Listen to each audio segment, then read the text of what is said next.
নমস্কার বন্ধুরা, সবাই কেমন আছেন? আশা করি সবাই ভালো আছেন। তো আমার আজকে আরেকটা নতুন রান্নার ভিডিও আপনারা সবাই অনেক অনেক স্বাগতম। তো আজকে লস্যই দিয়ে আলু দিয়ে মাছ দিয়ে রান্না করুম। তো আলুটিরও ছুইলে একটু কাটতে এরপর সিদ্ধ করে লেতাছি একটু প্রথমে।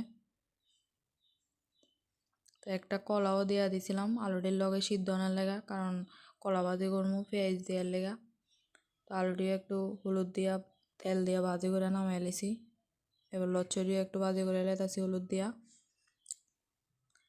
তো এবার দুটি এক লগে লই এবার হলুদ লবণ মরিচ পরিমাণ মতো সব কিছু দিয়া পাঁচফোড়ন দিয়ে একবারে বয়ে দেবো।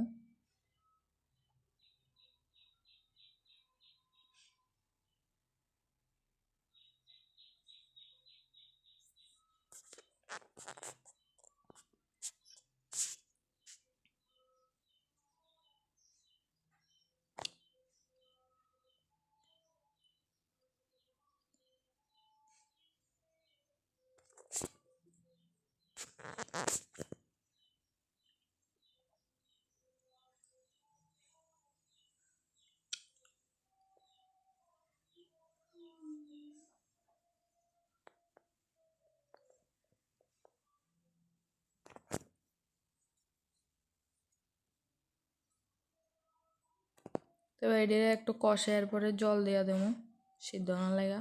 জল দিয়া ঢাকনা দিয়া লচ্ছরি আর একটু সিদ্ধ করে এলাম লচ্ছা আর আলুটিরে।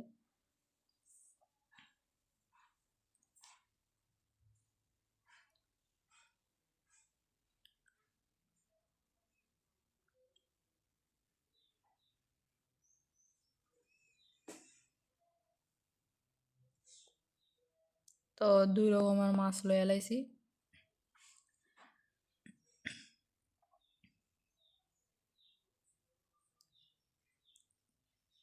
দুই রকমের মাছ দিয়ে আজকে লচ্ছা দিয়ে আলু দিয়ে রান্না করতেছি।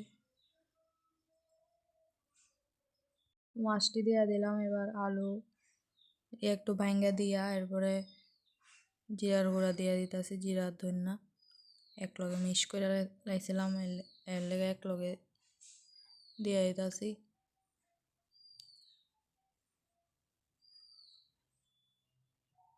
তার একটু সিদ্ধ করে এরপরে নামাইলাম। তো দেন লচ্ছা দিয়ে আলু দিয়ে মাছ দিয়ে রান্না হয়ে গেছে। আর এটি হয়েছে কলা ভাজি। তো তরকারিটি কেমন লাগছে জানেন, ভালো লাগে লাইক কমেন্ট শেয়ার করে দিন, চ্যানেলটা সাবস্ক্রাইব করে দিন।